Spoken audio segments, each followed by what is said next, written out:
Showtime, baby. Welcome to Recognize Maine on RecognizeRap.com. Good to have you in today. We got a loaded episode to get into. We got Max Felker joining the show, Maine artist who just relocated to Texas. He'll be stopping by to chop it up. Plus, we got a brand new track from Portland artist YD Collins that I've just been playing non-stop lately. That's coming up in just a bit. First, though, we welcome Drey Armani to the show. Today, he just released his debut EP, Wilson Street. We're going to talk about that coming up in just a few minutes. First, though, Drey, I want to ask you about this. So, you entered 2018, as the hot new emerging artist in Maine, and already it seems like you've become a household name here in the Maine rap scene. So, how did you rise to the top so quickly? To be honest, I wouldn't say I'm at the top because I take more of like a humble standpoint to it. It's not, I don't feel like I'm at the top of anybody or like I'm at the, I'm better than anybody. It's just like I put a lot more pride in my work. So a lot of people really see like the energy and like, the work ethic and also the passion, People see that shit, but I don't think I'm better than nobody or like on top because like you got a lot of talent. Like I can count on my finger like how much people I know that I feel like is better than me around here in different ways, but it's just I'm just feeling a vibe, I take it serious, so I've gotten a lot more attention than some people, but I mean it's just I put the time, the energy, the work, all of that shit into it, and I'm running with it, It's just whatever it is, So you'd say it's mostly hard work that put you in the position you're in today, or do you think collaborations also helped? Because I know this year you've worked with so many different Maine artists. Yeah, I mean collaborations did help. For me personally, I like most of the people I collaborated with. I like to try to, even if it's not about the music, just to chill, just to hang out, and just to vibe. Because sometimes it's like too much niggas is just robotic and just act like like they the best, and it's not like that. Because you gotta have like a relationship before the music, like a vibe before the music, so y'all can relate to each other. Not only that, but just like y'all can share ideas. Just a whole bunch of I just like to have a vibe. With a lot of people I collaborate with, and a lot of us is just like, we just, it's just whatever, So we're going to talk about your new EP, Wilson Street, in just a second. First, though, I want to ask about, your home studio environment, because I've seen some clips on Instagram that, you record music right in your closet. So why do you prefer a home studio over a professional studio? The home studio is just because it's easier, it's just like, it's right there. I roll out of bed and shit and just go to my studio. But also just because the real studio is expensive. You got to pay $25, $30, whatever. Like, respect to them, but like it gets expensive. And like, I like to be the person that like, I like to know everything that's going into the music. I grew up playing music, doing music, every aspect of it. So, like I like to see the whole like creating process. I like doing that shit. So why not do it myself, Yeah, that's a good point, that you'd probably want to micromanage everything if you're in the studio with somebody else. So I see what you're saying. Now, all right, let's talk about Wilson Street, your highly anticipated debut project. What did you want to prove with this project? I wanted to prove to myself that I can really put energy and feelings and emotions into these songs and really like have timeless music. I'm trying to prove to myself that I can make timeless music. I can, touch different topics and just like like catch a vibe and teach. I like teaching too. Like most times you hear me talking, sometimes I'll be talking about some woke shit. Like I'll be lit and I'll be just talking about some woke shit. Like I like doing that shit too. I want to prove to myself that I can make the music I want to make. So okay, now why the title Wilson Street? What does that mean? So when I first came to America, I lived on this street called Wilson Street, and I went to Sopo, like I was a junior, and I graduated and I didn't do nothing. Like I just lived in this house, but it was a trap house, and being an immigrant, you can't work, none of that shit, so I just lived in a trap house for 2 years doing nothing, like, just living in a filthy like house, and that's where most of the shit happened. Like like experiences, just like becoming like a man, because like my mom still live in Jamaica. I don't really have like anybody looking after me. I had to really look after myself, it wasn't as bad as, like, you know what I'm saying, it wasn't like the hood, but like it was a tough situation for me at the time because I was younger, growing up, you know what I'm saying, have to do shit on my own and like really make decisions and be like, yo, I got to do this or else like nothing's gonna happen for me, you know what I'm saying? So in that house, that's where most of that gut feeling really came from, the passion. It's like, yo, I got to do shit for myself, and I got to, like, that's where I started writing some of my songs, not some of these songs, but like I had a book, like I started writing every day, like after like I woke up and I just like put on, like I didn't have shit else to do, you know, I ain't eat nothing, just like write. And you know, just there's a lot of emotions in that house. My uncle too, he passed away in that house too. Like it's, you know, it's a very sensitive, it's a family house, you know. So yeah. Damn, man. So were there any specific memories where you're just like, man, this sucks, like, you know, I really need to make something out of nothing? Oh, plenty, yeah. And I could speak for all like immigrants, and just like I could speak for all like people that come from third world countries, and just like you sometimes like it comes a feeling where you just feel like, you know, like you just feel like you're going with the wind, like you don't even feel like solid on your feet, like you just feel like you're not a part of anywhere, like you don't belong anywhere. You just, you know, people walk past you and it's just like a shitty feeling, you know. So like what happened was I really started to like work in different like different places. Like my cousin did construction, and he was like, yo, come work with me. And I was like, yo, I gotta get off my ass and work. And you know what I'm saying, I used to do a little bit of like, I used to sell a little bit of things for him, like, you know what I'm saying, just to get a little money in my pocket, you know what I'm saying, just to be stable. And then, you know, I had to get off my ass, and you know, shit started coming, you know what I'm saying. Like I always wanted to do music too, which was crazy, but I never really thought about recording. I wanted to make beats. And then I saved up like $1,000 and bought my laptop with my only thought, scraped out the whole of my money, bought a laptop, and I was like, yeah, I'm gonna make it and I'm gonna sell beats. But I never made beats. I made beats, but like I didn't really take it that serious. And one of my friends was like, Shauna, she was like, yo, you gotta make music, bro, like you got a dope voice. And I was like, yeah, you know what I'm saying, I'm gonna do that shit. But I didn't really believe in myself, but that's how I got here, to be honest. You know? Well, that's such an amazing story, man. And you know, for all the viewers tuned in right now, like I said, Drey's debut EP Wilson Street is available now, just dropped today, so make sure to check that one out. All right, Drey, thanks so much for joining this episode of Recognize Maine. And now we got that brand new track from Portland artist YD Collins. It's called Thank You Mama. Let's get into it. Thank you for all the things you've done for me. Way back when I was down on my luck. Back when people hated on me. You always came around, you held me up. So I'm saying thank you, mama, yeah. Yeah, I'm saying thank you, mama, yeah. So I'm saying thank you, mama, yeah. Yeah, I'm saying thank you, mama, yeah. Yeah, that one there has got a nice vibes to it. You can listen to the full track on SoundCloud. Again, YD Collins, Thank You Mama. Now we welcome Max Felker to the show, the main artist. Just moved to Texas like I was talking about earlier in the episode. So Max, you know, why did you choose Texas and not New York or Los Angeles? Because I feel like those are the two spots where most creatives go. That's actually a good question. There's a couple reasons. Number one is originally I had been planning on moving down to Atlanta, and there's a lot of music going on in Atlanta, especially the kind of music I make. But the team of people that I'm working with now, they got 3 different kind of locations, and I was planning on going between Atlanta and Texas and LA a bunch. And so I love Austin. Austin's a great town. That's actually where I'm at now. And Austin has a lot of music, a lot of combinations of music. It's a really young city. There's a lot of cool music coming out of here, not just hip hop, but also, you know, rock and roll, country, folk, bunch of jazz, bunch of really cool stuff coming out of here. And I love Texas. Texas is kind of like the Maine of the South. It's, you know, there's people are really nice and things move a little bit slower. And you know, I like LA. I like New York, but you know, I kind of want to do something a little bit different. Like everybody goes there, so I was like, you know, where am I going to go?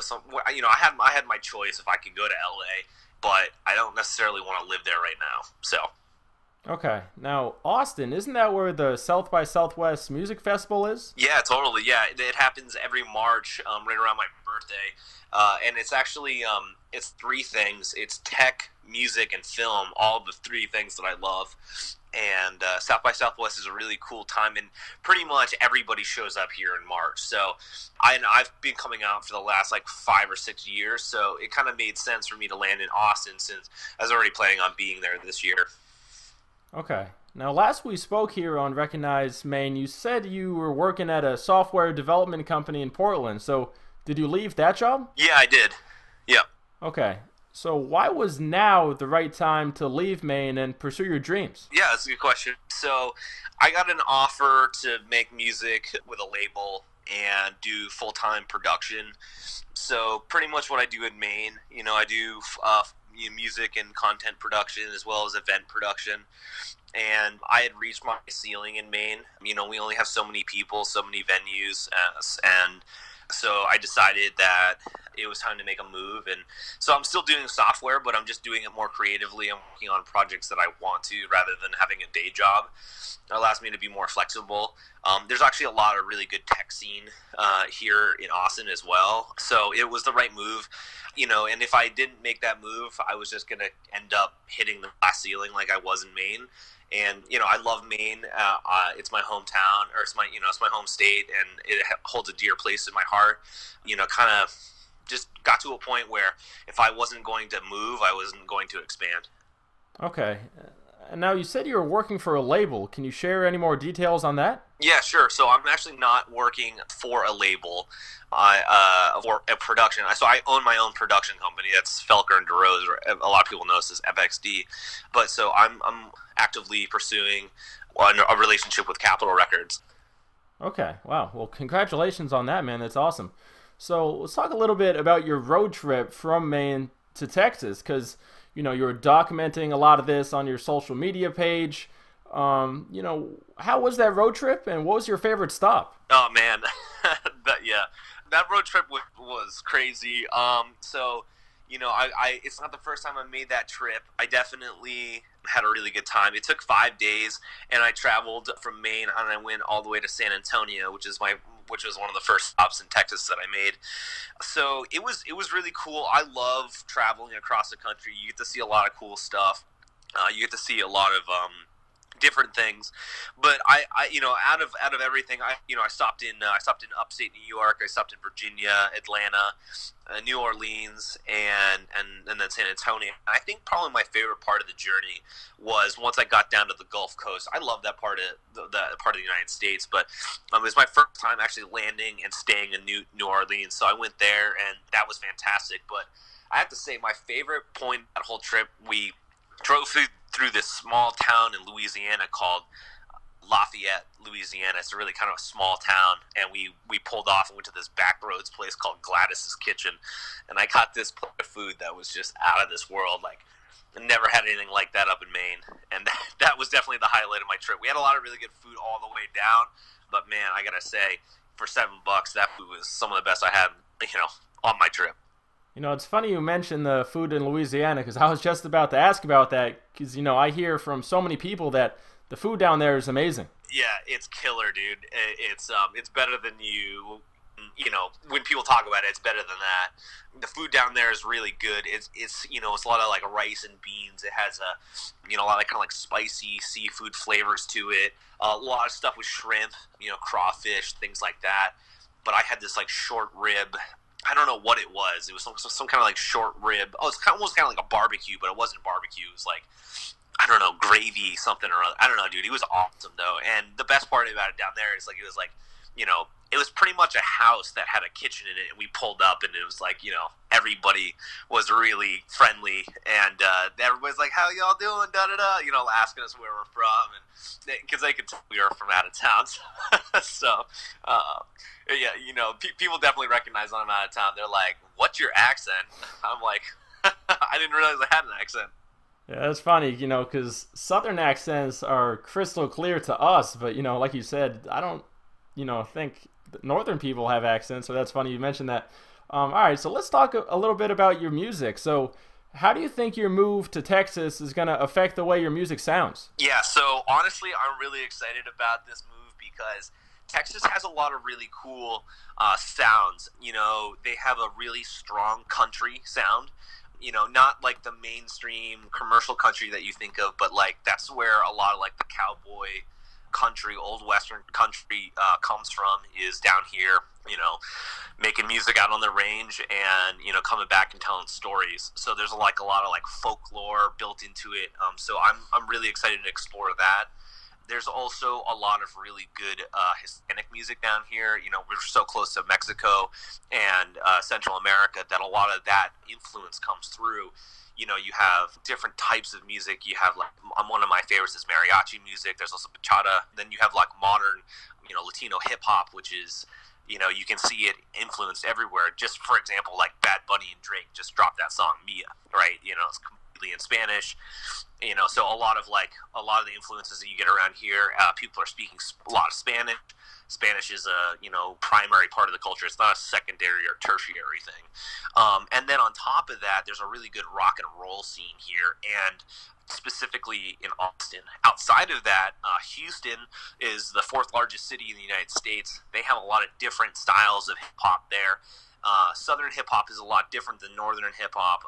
You know, that's where you get kind of like the trap sound, you know, from the kind of the East Coast, you know, southern states. But that's, you know, there's this kind of style out here. It's kind of hard to quantify. It's somewhere between LA and Atlanta. You know, it's some of it's singing, some of it's rapping, heavy bass and drum. But it's definitely going to be influencing music a bunch. I actually have a bunch of albums and things like that on the way, but I'm just kind of had to reorganize it, you know, like as I move and, you know, kind of focus on trying to get to this next leg of my music career. I had to kind of put some of the actual releases on hold due to what's going on, but I'm going to be dropping a bunch of new music, which I'm really excited about, and I'm looking forward to the influences because it's stuff that you can't get in Maine. Oh, yeah, for sure.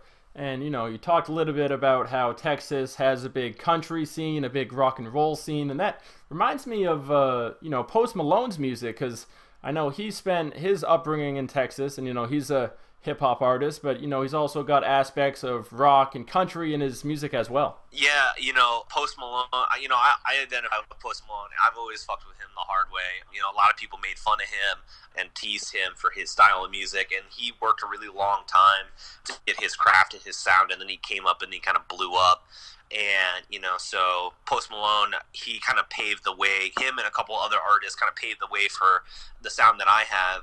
You know, as you know, a lot of my music is rock and roll influence. It's kind of like down-tempo, sad, emo, trap. So it's like, you know, you hear, like the last song I dropped was an acoustic love song. And, you know, he has a lot of similar stuff, and there's a bunch of artists from Texas that have that mishmash sound. A lot of the famous artists that we know, you know, like for example, like Drake spent a bunch of time in Houston. You know, Beyonce spent a bunch of time in Texas. You know, there's a bunch of people who come through Texas. They pick up these flavors, they do these things in the music scene, and then they bring that elsewhere. You know, I'm really hoping that I can kind of get that same experience where I get to go out and immerse myself in music, and not just hip-hop, but all types of music, and then tap back and get creative myself. Oh, yeah, absolutely. Now, you mentioned you had a few projects on hold. Now, when can we expect those to drop? Because, you know, it's been over a year since your last project came out. Yeah, that's a good question. So I'm actively working on stuff. I'm actually going to be dropping some stuff before the end of the year. Me and Superstar Freddy are working on a secret project. You know, we've been working on a couple different things, but he's actually started to do some hip-hop himself and do some lyrics. As you know, he's a producer and a good friend of mine, but we decided we wanted to make some music, get kind of back to our roots. So we got a couple tracks that are on the way.